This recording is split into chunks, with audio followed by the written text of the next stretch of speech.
Kolkata expo মেলা শুরু হয়েছে 11ই জুন থেকে। শুরু হওয়ার কথা ছিল 8ই জুন থেকে, কিন্তু সেটা 2-3 দিন লেট হয়েছে বৃষ্টি বাদলার কারণে। তো প্রথমে ঢুকেই আমি এই কাপের দোকানে দাঁড়িয়েছিলাম, কারণ না জানোই আমার এই ধরনের ক্রকারি আইটেম, কাপ ডিশ এইসব দেখতে খুব ভালো লাগে।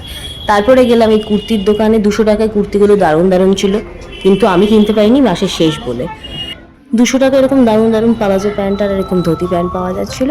এরপরে গেলাম হচ্ছে এই বালিশের ওয়ারের দোকানটায়।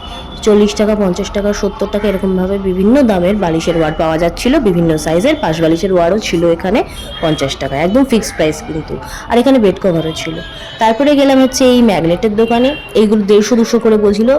অন্যান্য দোকানের তুলনায় দামটা একটুখানি বেশি থাকার কারণটা কি আমি বুঝলাম না। আর সব দামগুলোই মোটামুটি এখানে বেশিই ছিল। এই ডায়েরিগুলো 280 টাকা, 300 টাকা এরকম করে বলছিল। ভালো ভালো আইটেম ছিল দোকানটাতে, কিন্তু দামগুলো একটুখানি বেশিই লাগলো আমার। এই দোকানে দেখো ব্যাগের কিন্তু খুব সুন্দর কালেকশন রয়েছে। 200 টাকা থেকে ব্যাগের দাম শুরু। এই কাপড়ের ব্যাগগুলো কিন্তু খুব সুন্দর, এগুলো সব শান্তিনিকেতন স্টাইলের কাপড়ের ব্যাগ। এরপরে গেলাম একটা দোকানে যেখানে সব বুটিকের আইটেম ছিল। 300 টাকা, 400 টাকা থেকে সব দাম শুরু। 300 টাকায় হচ্ছে ছেলেদের শার্ট, আর মেয়েদের হচ্ছে 400-500 থেকে কুর্তিগুলো স্টার্ট হচ্ছে। ও, তোমাদের তো আসল ইনফরমেশন দিতেই ভুলে গেছি।